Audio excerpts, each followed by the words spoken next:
Bonjour à toutes et à tous et bienvenue dans cette nouvelle vidéo consacrée encore une fois à l'univers des nouvelles technologies et aujourd'hui plus particulièrement au test d'un smartphone Android, le Galaxy Note 20 Ultra, en compagnie d'Aurélien. Bonjour Aurélien. Salut tout le monde.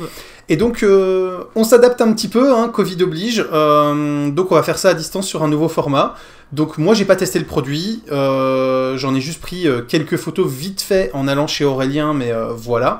Et que je vous incrusterai. Toutes les autres images c'est Aurélien qui les a faites lui-même et qui me les a envoyées, je vous les incrusterai au montage aussi. Donc j'ai pas testé le produit, le but c'est vraiment d'avoir son avis, son ressenti. Après, tu l'as depuis combien de temps? 10 jours? Ouais, j'ai dû le recevoir à peu près 3 jours avant la date de sortie. Voilà, ok, donc on est sur ça, quoi, 10-15 jours, quoi. Donc ça t'a permis quand même de déjà le tester un petit peu, et puis là t'as été refaire des images exprès pour nous, pour qu'on puisse se rendre compte des performances de la bête.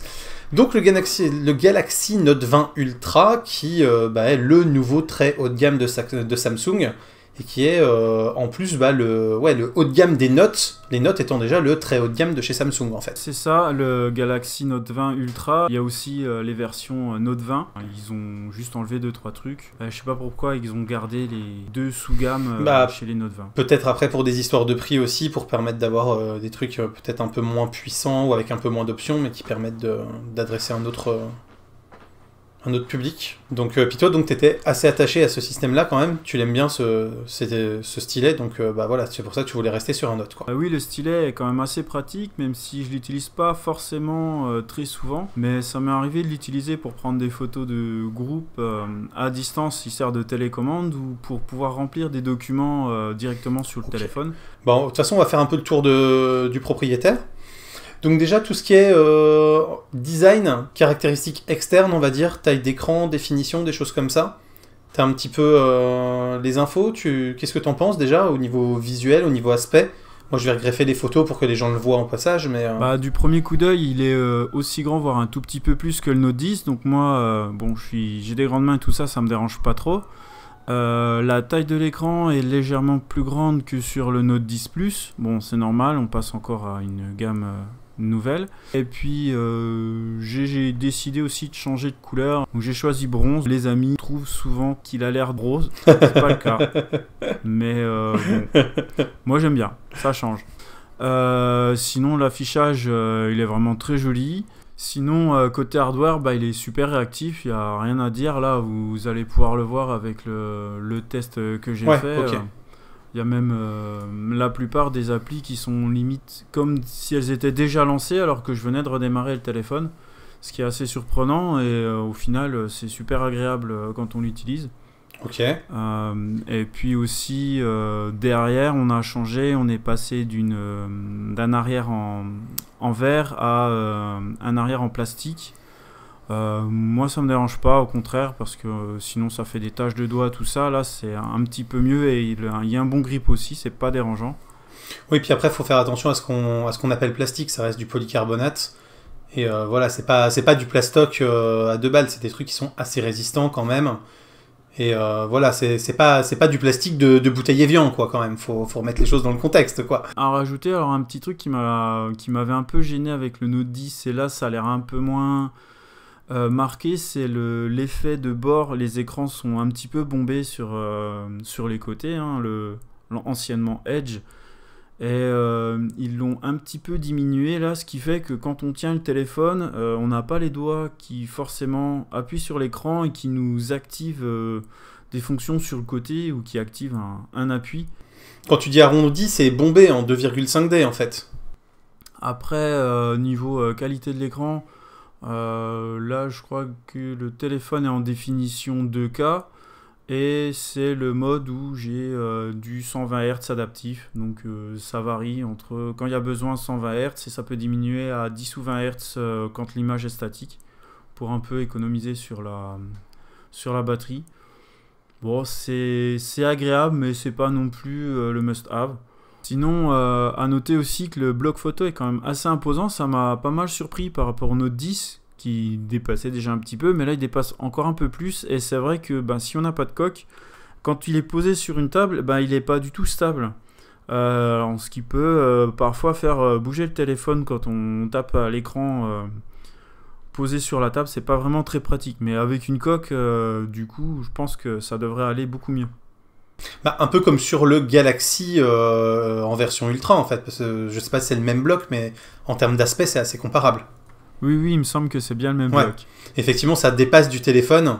Si t'as pas une coque qui vient niveler tout ça, en fait, pour remettre un peu tout à niveau, bah, t'as vite un truc qui est pas plat sur une table, quoi, en fait. Surtout que on n'a pas parlé du prix pour l'instant, mais vu le prix de la bête, vaut mieux le protéger un minimum, quand même. À ce Hein. prix-là, c'est quand même mieux de les protéger. Après, mon Note 10, Ouais. j'avais pas mis de coque, j'avais pas eu l'occasion d'en mettre. Et puis, Il a plutôt bien survécu. finalement bien survécu à 1 an d'utilisation. Même si il a fait quelques petites chutes chez moi sur du plancher. Enfin, c'est un truc pas très dur, mais il est tombé de temps en temps de la hauteur, Ouais. d'une hauteur de table basse. L'écran, il a bien résisté. Après, ils ont déjà un très bon Gorilla Glass, plus une petite protection d'écran déjà installée par Samsung à la base. Du coup, moi, j'ai à part quelques rayures dessus, y a rien à redire, quoi. C'est quand même relativement bien costaud Ok. à ce niveau-là. En sachant que normalement, le Gorilla Glass, c'est vraiment le revêtement de l'écran en verre. C'est pas du verre, enfin, c'est un genre de dérivé de verre, mais voilà, c'est une technologie brevetée par Corning. Et après, par-dessus, ils te remettent quand même un film protecteur supplémentaire, en fait, parce que le principe du Gorilla Glass, c'est censé être inrayable, mais dans les faits, c'est pas tout à fait le cas, quoi. Si tu prends des trucs un peu durs quand même, tu peux réussir à le rayer, mais il faut y aller très fort, quoi. C'est-à-dire, si le téléphone, il est dans ta poche avec des clés, par exemple, normalement, du Gorilla Glass, ça bronche pas, quoi. Par contre, c'est cassant. D'où l'importance d'avoir une coque peut-être pour absorber les vibrations en cas de choc ou de chute. Si tu passes la dalle en définition 4K, tu perds le rafraîchissement 120 Hz, c'est ça? Ouais, si Ok. je passe en 4K, en fait, j'ai pas le choix. Le rafraîchissement, c'est du 60 Hz. Par contre, ce qui est vraiment pratique avec ces grands écrans et ces grandes définitions, c'est qu'on peut afficher la taille du texte en très petit Oui, c'est ça. et faire en sorte d'avoir énormément d'informations d'afficher à l'écran, ce que n'est pas forcément possible sur des téléphones de plus petite taille. Et du coup, là, sur l'écran, j'ai énormément d'informations et je peux afficher beaucoup de choses. Ok, en sachant qu'en plus, voilà, ce type d'écran, donc, on est sur d'OLED, donc, enfin de l'AMOLED, comme dit Samsung. Pour ceux qui sont pas encore familiers avec ça, un écran AMOLED, c'est un écran OLED, donc fondamentalement. Donc vous avez en fait pas de rétroéclairage, ce qui fait que quand vous avez une zone qui est noire à l'écran, elle est pas rétroéclairée, donc elle apparaît vraiment noire profond, elle n'émet pas de lumière. Ça permet d'avoir des contrastes beaucoup plus imposants que sur une dalle LCD où il y a toujours le rétroéclairage derrière, qui fait que votre noir va pas être suffisamment profond parce que c'est pas éteint. Vous avez de la lumière qui transparaît, même si au niveau couleur c'est éteint. Voilà, donc ça permet quand même d'avoir une qualité d'affichage assez sympa, surtout pour tout ce qui est vidéo avec de la HDR, puisqu'il est compatible HDR, ça permet d'avoir des choses sympas, quoi. Pour le capteur, il y a trois capteurs photo, donc il y en a un à 108 mégapixels, mais qui est utilisé en 12 mégapixels, qui ouvre à 1.8, et puis les deux autres capteurs, donc le grand angle x 0.5 et puis le zoom x5 qui ouvre à 2.2. Donc après, en mode normal, on prend des photos à 12 mégapixels, mais sur l'appareil normal, l'objectif normal, on peut forcer à avoir des photos de 108 mégapixels si on veut les retraiter. Donc en sachant que pour ceux qui peuvent se poser la question, 12 mégapixels c'est largement suffisant pour un usage standard. Puisque, je veux dire, voilà, même si vous avez un écran 1080p pour consulter vos photos, par exemple, vous êtes à peine sur du 2 mégapixels. Si vous êtes sur de la 4K, vous êtes à 8 mégapixels. Et puis voilà, si c'est pour mettre sur du Facebook ou de l'Instagram ou des choses comme ça, ça va tellement vous compresser l'image en réduisant sa définition et donc sa qualité globale. Voilà, avoir une captation à 12 mégapixels de base, c'est déjà largement suffisant. Voilà. Et donc pourquoi 108 mégapixels alors dans ce cas-là sur le capteur principal? C'est pour pouvoir faire ce fameux super méga giga ultra zoom. C'est ça en fait. Hein. Voilà. Et donc en fait ça va venir cropper numériquement dans l'image en ne gardant que certains pixels en fait, pour pouvoir continuer de venir zoomer dans l'image avec en théorie pas de perte de qualité. Mais là encore il y a beaucoup de calculs derrière pour essayer d'améliorer les choses. Parce que le capteur étant très petit, les photosites sont très petits et on fait pas de miracle en termes de résolution de détail. Au niveau des zooms, on a le grand angle qui fait x 0.5. Ensuite, on a donc en dézoom optique. En optique, on a du x1. Après, on a du x2, du x4 en intermédiaire numérique. Un x5, donc le zoom optique. Et après, on repasse en numérique, x10, x20 et x50. Donc là, on commence à avoir des gros zooms sur l'image. On perd pas mal en qualité et en texture. Ça peut être utile sur certains types de photos ou pour essayer de voir quelque chose au loin, mais c'est pas non plus de la photo ultra qualitative. x20 encore un petit peu, mais le x50 c'est très compliqué. Ouais, on voit quand même qu'en termes de qualité, c'est pas ouf non plus, quoi. Ça permet de voir ce que c'est, mais il y a quand même beaucoup d'aberrations, voilà, il y a plus de détails là-dedans, quoi. Bah c'est ça, on commence à voir dès qu'on commence à taper dans les gros zooms qu'on perd aussi au niveau des textures sur les objets. Et puis le x50, oui, tout à fait. C'est déjà bien compliqué de prendre une photo et ça reste presque bien flou, quoi. Du coup en x50, j'ai remarqué aussi que la photo, en fait l'affichage définitif de la photo est pas instantané. Le téléphone recalcule en partie l'image. Ouais, c'est ça. Pour essayer de tirer le meilleur, il est obligé quand même de calculer beaucoup. Là où quand t'es pas en gros zoom, la photo elle est instantanée, tu les enchaînes, elle s'affiche tout de suite, quoi. Caractéristiques internes, déjà, dual SIM ou pas? Oui, dual SIM. Ouais, ok. Sinon, on peut aussi mettre une carte SD et une carte SIM, ça marche aussi. Ok. Mémoire interne déjà de base? Le Note 20 a 128 ou 256 Go de mémoire. Le Ultra a 256 ou 512. Ok, toi t'as pris la version... J'ai le Ultra à 256 Go de mémoire. Ouais, c'est déjà largement suffisant. Enfin, sur le précédent, le Note 10, j'étais à 128 et avec la carte mémoire, j'ai pas eu le temps de tout remplir, quoi. Clairement, moi j'ai 128 Go sur le mien. J'ai 900 morceaux de musique en FLAC qui sont stockés en dur pour quand j'ai pas de réseau. J'ai je sais pas combien de jeux et d'applications, je dois avoir 150 applications d'installer, j'ai des tonnes de photos et de vidéos, et effectivement il doit me rester encore 40 Go de libre, quoi. Donc pour de l'usage smartphone, t'as quand même vachement de place, quoi. Photos, vidéos, tout ça, c'est plus que large. Donc là, j'entends encore plus que large. Ouais, c'est ça. Ok, tout ce qui est processeur, RAM, vitesse mémoire, t'as un peu les stats ou... Là, c'est le dernier de chez Samsung, donc les Exynos 990. Donc le même que le Galaxy S20 Ultra, ouais, c'est ça. Et puis accompagné de 12 Go de RAM, donc ça roule. Et quand tu relances des applications, etc., ça passe bien. Limite, c'est comme si tu les avais pas fermées. Pendant le test, là, sauf Pokémon Go, qui plante. J'ai pas compris pourquoi, mais j'ai galéré à le lancer. Il plante? Comment ça, il plante? En fait, après l'écran de démarrage, j'ai plein de petits trucs à valider de quand tu lances le jeu, et en fait, j'arrive pas à les valider, ça plante à chaque fois. Enfin, j'ai eu du mal à le lancer entièrement une première fois avant de pouvoir faire le test. Au niveau photo, qu'est-ce que tu as pu tester? Qu'est-ce que tu en as pensé en termes de qualité ou en termes de défauts aussi? Niveau photo, on retrouve l'appli de base de Samsung, donc là-dessus, je suis pas trop perdu. En termes d'interface, tu es en terrain connu, c'est l'avantage, quoi. Après, niveau qualité, c'est plutôt pas mal, hein. On est sur les nouveaux capteurs et tout ça. Ils nous rajoutent quelques petites fonctionnalités au fur et à mesure des nouveaux téléphones, donc on les récupère d'un téléphone à l'autre. On retrouve aussi les options panorama, mode pro, et la mise au point est toujours aussi rapide. Souvent, je prends l'exemple des fleurs. On veut prendre en photo, s'il y a un petit peu de vent, ça va la suivre si elle s'avance ou si elle se recule, et ce sera nickel, quoi. La mise au point, elle reste vraiment calée sur la fleur, même si elle bouge. Il n'y a pas de souci, j'ai toujours une vidéo super nette. Après, au niveau des zooms, c'est plutôt pas mal.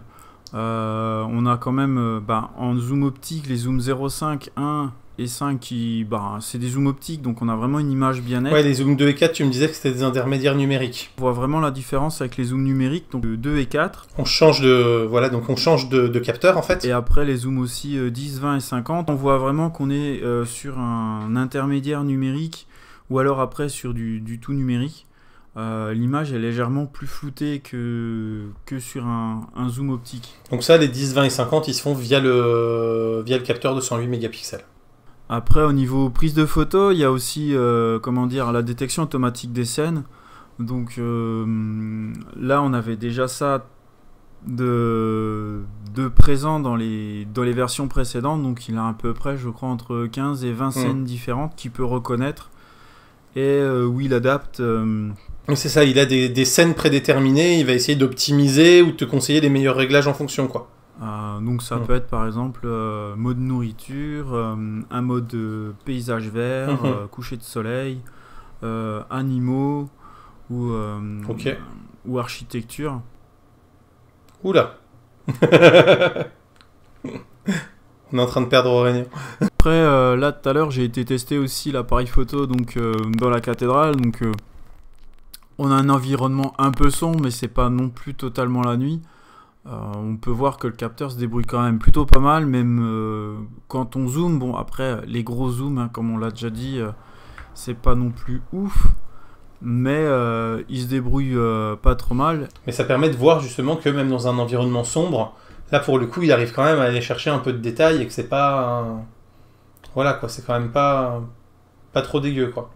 Et puis là ce soir je vais aller faire des photos de nuit, justement pour voir un peu ce qu'il donne avec des grands contrastes et puis des photos un peu plus sombres. Sinon aussi la grande nouveauté, là question vidéo, c'est que là, le téléphone peut filmer en 8K 24 images secondes, qui n'est pas du tout courant sur les téléphones haut de gamme. À ce mode-là, il enregistre sur le téléphone et pas sur la carte mémoire. Sur de la 8K, c'est quand même assez lourd, quoi. Donc là, on a différents modes d'enregistrement. Donc on a entre du 720p, du Full HD, entre 30 et 120 images secondes, de la 4K à 30 ou 60 images secondes, et de la 8K à 24 images secondes, avec certaines définitions en stabilisé, voire aussi du HDR10+, pour la 4K. Mais il y a aussi un mode vidéo pro, et ça c'est plus sympa déjà. Oui, le mode pro en fait donne accès à pas mal d'options qui sont normalement bloquées, et c'est vrai que ça permet d'avoir une plus grande liberté si on veut faire quelques enregistrements particuliers ou avec des réglages beaucoup plus désirés. Ok. Et donc là, pour la vidéo stabilisée, il y a environ une minute d'enregistrement, donc ce qui fait à peu près 7 secondes pour l'hyperlapse. J'ai été plutôt surpris de la stabilisation du coup. À main levée en tout cas, quoi. Parce que je le tenais à peu près à bras, pas bras tendus, mais bras devant moi, et puis en marchant, ça bougeait pas mal, et au final, c'est plutôt correct. Là par contre je sais que j'ai perdu le capteur TOF. Ah tiens. Qui n'est plus disponible, donc j'ai certaines applis de mesure d'objets qui ne fonctionnent plus. Après sinon j'ai tout le reste de disponible. Surtout pour faire de la 3D dans l'espace, ou pour faire du détourage de portraits, ou des choses comme ça, c'est quand même utile pour que ce soit efficace. Je peux toujours faire le dessiner en fait dans l'espace, mais ça doit utiliser l'AirCore. En termes d'interface, est-ce que tu... Après, niveau interface, ça change pas grand chose. Là, je suis passé à One UI 2.5 sur Android 10. Ça s'utilise bien. Depuis One UI 2, le fait d'avoir les volets qui descendent un peu plus bas pour pouvoir l'utiliser au niveau d'un doigt. Après, moi, au niveau utilisation, j'ai changé le launcher parce que celui de base a les icônes trop grosses. Ouais, moi, de toute façon, le premier truc que je fais quand j'ai un nouveau téléphone, quel qu'il soit, c'est passer sur un launcher perso. Après, il y a aussi que j'avais déjà sur le Note 10 le son surround. Donc qui marche assez bien, mais ça va dépendre des conditions dans lesquelles on utilise le téléphone, de comment on le tient. Il faut le tenir dans ses mains ou posé à côté de soi sur le lit par exemple. L'effet va être mieux ressenti que si on le tient juste à une main en verticale. Le traitement audio est quand même fait de telle manière qu'il soit ressenti de manière optimale que dans certaines conditions. C'est pas forcément tout le temps. Ouais, toi tu me disais ça. Moi j'ai encore du mal à être convaincu par rapport à une vraie spatialisation, soit avec un casque 5 ou 7.1, soit avec une vraie spatialisation d'enceinte. Après on retrouve aussi la recharge sans fil, donc le téléphone on peut le charger sur une base sans fil, mais il sert aussi à recharger d'autres objets comme ma montre par exemple ou un autre téléphone. Tu la poses au dos de ton téléphone et puis c'est ton téléphone qui sert de batterie externe pour ta montre. On retrouve aussi Samsung DeX, donc... Oui, donc Samsung DeX, pour résumer, c'est transformer ton téléphone en ordinateur, en gros, pour pouvoir avoir une interface plus, entre guillemets, clavier-souris en termes d'usage, et plus productivité, quoi, en fait. La nouveauté, cette fois, c'est que on peut le faire en Wi-Fi, on n'a pas besoin d'avoir un fil. Donc on n'est plus comme sur les premières versions de DeX où il fallait acheter un accessoire spécifique pour connecter le téléphone dessus. Alors que moi, jusqu'à présent, je l'utilisais avec un câble USB sur PC, ou alors il faut un câble particulier USB HDMI à brancher sur un écran pour pouvoir l'utiliser. Maintenant, sur les écrans compatibles, du coup, on peut le faire en sans fil. Ok, ça doit utiliser soit du Miracast, soit du Chromecast, quoi, en termes d'équivalent. Du coup, ça marche avec le Wi-Fi direct ou le Miracast. En termes de contrôle au stylet, est-ce que tu vois des différences avec les versions précédentes ou pas? Bah, niveau stylet, il est toujours aussi bien, on va dire, un tout petit peu plus gros que le précédent, donc il s'empoigne bien, il est un peu plus réactif que le précédent. Bon, ça joue en millisecondes, mais ça peut peut-être se ressentir sur certains trucs, notamment le dessin. Après, au niveau des gestes, je sais qu'ils en ont rajouté quelques-uns de nouveaux, donc ils nous font la petite présentation la première fois qu'on décroche le stylet. On a un mini tuto, donc j'ai vu qu'il y avait des nouveaux gestes par rapport au Note 10, au précédent. Par contre, c'est pas la plus grande utilisation que j'en fais du stylet, donc j'avoue que là-dessus, pour moi, c'est pas forcément un grand atout. Après, moi, ça va plutôt être le côté écriture ou... Donc une attestation Covid, par exemple, c'est pratique. Pour une attestation Covid, par exemple, c'est pratique.